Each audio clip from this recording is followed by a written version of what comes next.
A little bit, but not that much. Yeah. Do you go back? Occasionally. Yeah. Here and there. How you doing? Good. Are you? Good. Yeah, that's fine.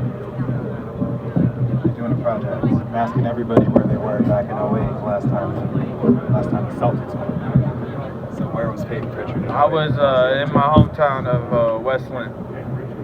Yeah, 08. Yeah, I'd have been in I believe I was in Westland. Maybe I was in Oregon City, but yeah, I was back home. What are your memories from that time? How old were you? I just remember KG doing the after he won, the interview where he was like shouting out to his kids and stuff like that, going crazy. I just remember that. How old were you back then? 08, I'd have been 10. What was 10-year-old Payton Pritchard into at that time? Playing sports. Yeah, that's what I was into. Playing basketball, football, baseball, running around. Yeah, just big into sports. So. When did you gravitate towards it as like a full-time thing? Not till high school. Yeah, not till high school. It's when I transitioned to just hoop. What was your favorite back then? What were you really into? Well, always basketball. I like to all equally, baseball and football. Thank you, Payton. Thank you, appreciate it. I was asking a bunch of the guys about whether or not they're superstitious and what kind of superstitions they have, and everybody said that you are the most superstitious player on the team. I was curious, why do you think that is? They said that? Yeah. I don't know if I'm superstitious. Actually, Luke said you're a little stitious. Maybe if I'm like superstitious if I have a bad shooting game, I probably won't wear those shoes again. That's about it. Like something like that. And can I get your Boston Celtics Mount Rushmore? So I gotta give you 5 people. I'm not gonna do anybody like currently playing. I'm gonna just do past players. I would do Bill Russell, Larry Bird, Paul Pierce, Kevin Garnett, and I need one more. I mean, that's a toss-up on all those championship teams they had. Man, I'm forgetting somebody. The Celtics are definitely probably one of the hardest organizations. Yeah, for sure. Could I say Bob Cousy retired? Yeah, you could say Bob Cousy, something like that. Thank you.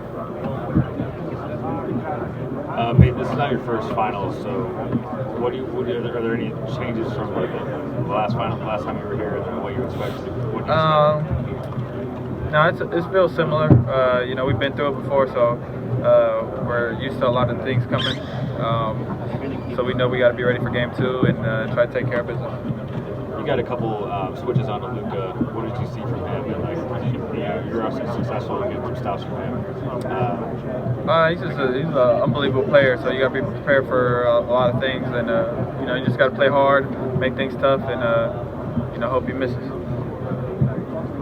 Hey, how you doing? Okay, good.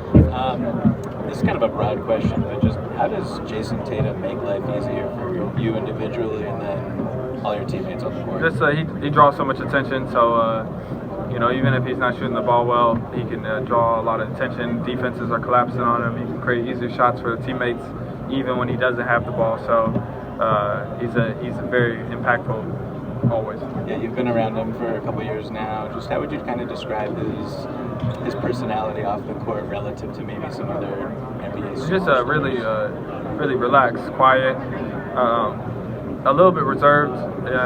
Great dude, easy to be around. So. But yeah, he's just easy going. Does he even feel like he's one of the best players in the league, just personality-wise? Does that make sense? I mean, it's hard for me to say because I know him, so I know he is one of the best players. But the way his personality is, he just laid back, so he's not like boating and showboating like he's acting like he's the best except walk. But he's confident. But I think he's confident in knowing who he is, so he doesn't need to feel the need to do that. Thanks so much, Payton. You hit a lot of big shots in your career. Can you talk about the process of pulling up, for a big shot, big moment in a game? Mm-hmm. It's just having it's just kind of having the guts to take those shots and believe in yourself.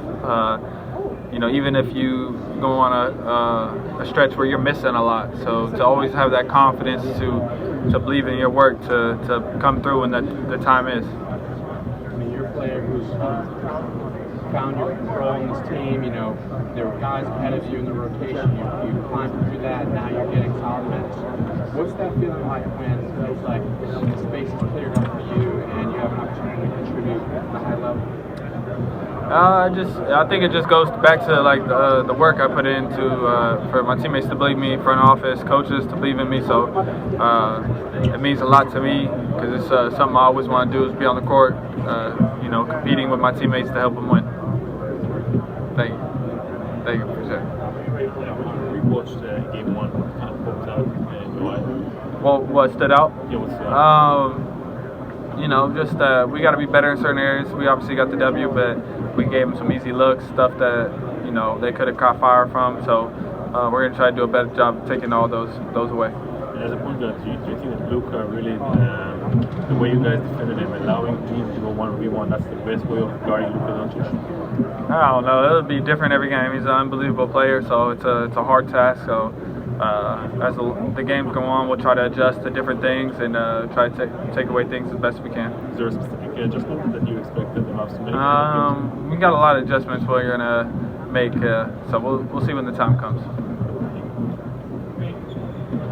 Good. Was game one the loudest game you've ever been a part of when it comes to like atmosphere, crowd? It's up there for sure. It's up there. I mean, it's definitely a hectic crowd and it's definitely packed in here, so that part of it's fun. But we've been a part of a lot of big games, and so we're used to stuff like this. Cool. I wanted to ask you about your shoe rotation.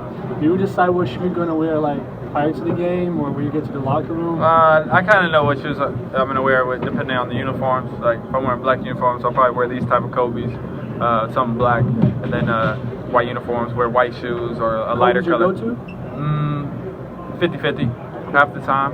Yeah. Thanks, man. Appreciate it. Real quick, what were the possessions like lining up against Luka, taking on that assignment? And what do you feel like that prepared you for that going into this series? I mean, they were tough. I mean, obviously he's an unbelievable player, so you got to be ready for a lot, making things tough on him.